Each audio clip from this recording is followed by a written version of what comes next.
رسول اکرم صلی اللہ علیہ وآلہ وسلم نے فرمایا، روزہ دار کے منہ کی بو اللہ عز و جل کے نزدیک مشک سے زیادہ پاکیزہ ہے۔ اور نبی اکرم صلی اللہ علیہ وسلم نے فرمایا، آدمی اپنے اچھے اخلاق کی وجہ سے ان لوگوں کا مرتبہ پا لیتا ہے جو راتوں کو عبادت کرتے ہیں اور دن کو روزے رکھتے ہیں۔ حضرت سلیمان بن عامر سے روایت ہے، رسول اللہ صلی اللہ علیہ وآلہ وسلم نے فرمایا، تم میں سے جو شخص روزہ دار ہو تو اس کو چاہیے کہ وہ کھجور سے افطار کرے، اگر کھجور نہ مل پائے تو پھر پانی سے افطار کر لے، کیونکہ پانی پاک کرنے والا ہے۔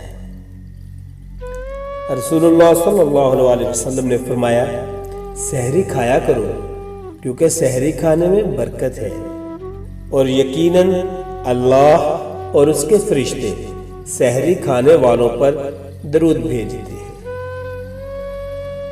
وہ بے زبان کو زبان دیتا ہے، پڑھنے کو وہ پھر قرآن دیتا ہے، پڑھنے کو وہ پھر قرآن دیتا ہے۔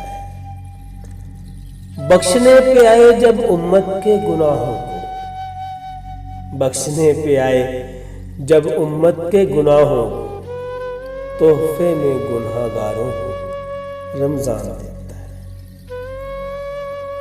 روزے دار کے لیے دو خوشیاں ہیں، ایک افطار کے وقت، دوسری اپنے رب سے ملاقات کے وقت۔ رسول اللہ صلی اللہ علیہ وسلم نے فرمایا، جب رمضان کا مہینہ آتا ہے تو جنت کے دروازے کھول دیے جاتے ہیں اور شیاطین زنجیروں میں جکڑ دیے جاتے ہیں۔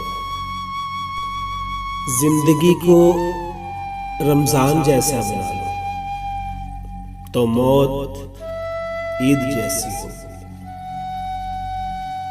زندگی کو رمضان جیسا بنا لو تو موت عید جیسی ہوگی، عید جیسی ہوگی۔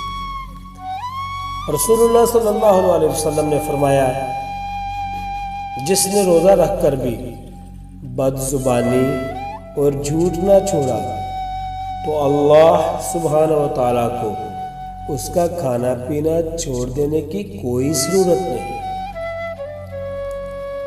3 آدمیوں کی دعا رد نہیں کی جاتی، عادل حکمران کی، مظلوم کی، روزہ دار کی، حتیٰ کہ وہ روزہ افطار کرے۔